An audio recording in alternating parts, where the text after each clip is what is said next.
What's up, Volunteer Row Show? Vol fans, SEC fans, it's Matt Downs coming to you. Going to talk about some stuff in Knoxville from this past week and the weekend.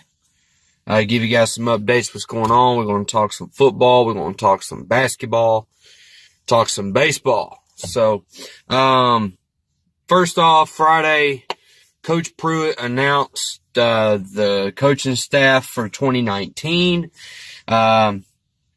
There's some major changes to the staff. We'll go ahead and start on that right now on the offensive side of things. Coach Winkie will be moving from running back coach to quarterbacks. David Johnson, the wide receivers coach, moving to running backs. And T. Martin is going to be coaching the wide receivers, and he's going to be the passing game coordinator and the assistant head coach. Coach Will Friend is still going to be coaching offensive line. Coach Brian Niedermeyer is still going to be coaching the tight ends. And it kind of lets Coach Chaney be over the entire offense. So he's going to be managing the offense. The defense, not a whole lot of changes, really. Coach Rocker still on the D-line. Coach Scher, Coach Rumpf got the linebackers. New defensive coordinator for Tennessee. And secondary coach, Derek Ansley. So, that's the big one, in my opinion. The biggest move. And also, Coach Scher is going to be the special teams coach, even though he was the co-defensive coordinator last year. Even though Coach Pruitt called the plays, Coach Kelly, who left a while back to go to Alabama, was special teams coordinator. Now, Coach Scher is going to be taking care of special teams. So, what does that do for Tennessee? I love the changes. I honestly do. I think offensively, it lets Coach Chaney kind of be over the offense, let him manage it. A lot of people suspected, probably Coach Winkie leaving and then Coach Johnson moving to running backs and Chaney coaching quarterbacks. It didn't happen. I'm glad the offensive staff got to stay intact. And pretty much let Coach Chaney do his deal. Let him be over the offense. So, he could go to a quarterback drill and watch JG and Brian Maurer, JT Shrout do their work. Then he can go to the O-line, go to the receivers, go to the running backs. And, when it's time for team offense to do their thing in practice, he can manage everything. And he can see what's going on instead of focusing on a position group. I know a lot of college coaches or coordinators that will coach a position. It could be very difficult because, you're trying to call plays in practice and be the coordinator, but yet you're worried about your quarterback and his mechanics and all that. So I do kind of like how Coach Chaney can oversee everything. Coach Winkie, some of you guys may know he played at Florida State in the late 90s, at quarterback, played in the NFL, and he coached the NFL, coached quarterbacks. So I feel very confident in that move. Coach T. Martin, which is a huge addition, is going to be dealing with the wide receivers.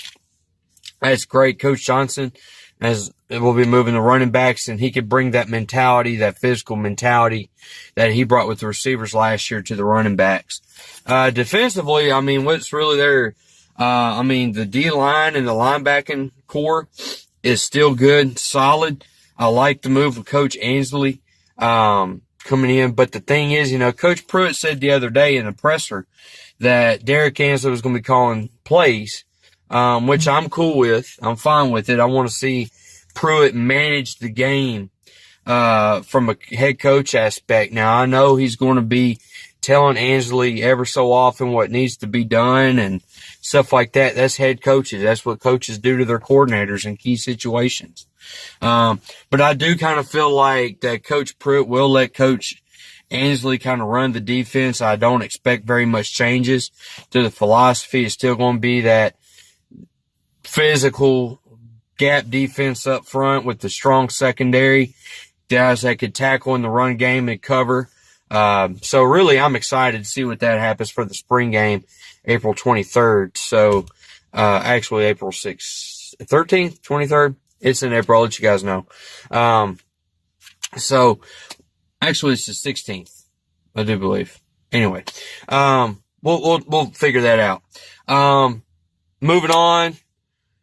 Basketball. Okay, basketball Saturday night. Went to Kentucky. The worst thing that could happen happened, and I'm glad it did, because the thing is with that happening, it kind of brings us back down to earth a little bit, and I don't like to lose. I hate losing, but in the game of basketball, you've got 30-something games, and it's just difficult, honestly, to go the full SEC schedule and your 12, 13 non-conference game schedule basically flawless. It's hard to do that. But congratulations, Kentucky. You kicked our butt. You knocked our teeth in. You bloodied our nose. But we got you guys in a couple weeks at TBA. And, the game, the way it went the other night with Kentucky, Kentucky shot lights out. When you got a team that's shooting the ball lights out early and often and shooting over 54% in the first half, it's very difficult to slow down a team like that. Of course, Tennessee, honestly, in my opinion, Tennessee's been down this year before. They were down against Florida, Vandy, West Virginia. Tennessee's not really built to come back from down 22 points like we were the other night. We're more geared toward 10 points or less. And we did bring the game back from being, 22 points down to 10. But in overall, Kentucky just overpowered us. But the best thing about it is right now in the middle of February, where there's still 3 weeks left in the season, where you can get things fixed and get ready to go in the SEC tournament. I don't care about being number one. That's the thing. It's not about being number one in the nation right now. It's about being number one at the end of the year. So now Tennessee, I do believe, is now number 5 in the nation. So we do stay top 5 in basketball, and we will beat the crap out of Vanderbilt come Tuesday. Other thing to talk about real quick before I let you guys go, I'm going to mention it. Tennessee baseball.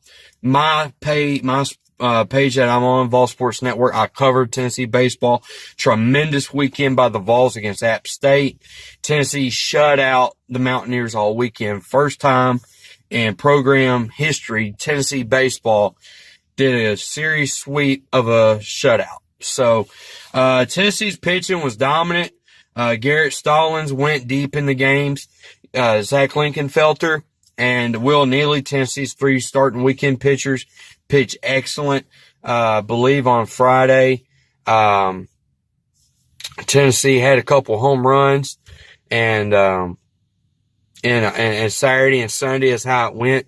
Tennessee had homers. They ran the base pass pretty well, hit the ball in the gap, did the little things right. So we'll see how well Tennessee baseball keeps rolling as they play Indiana this weekend.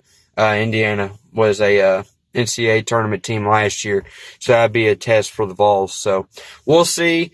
I'm excited about it. Stay tuned on the Tennessee Checkerboard Vols Sports Network for all your baseball news for Tennessee, and also softball. Lady Vols softball this weekend lost to Florida State in James Madison. Kind of a struggling weekend for the lady softballs, but there again, lady softballs are going to be at it at the end of the year, and I can expect them on the road to Oklahoma City. So weekend recap for you guys, and I'll come back later on some other time next week, give you guys more updates as stuff comes along, passes through.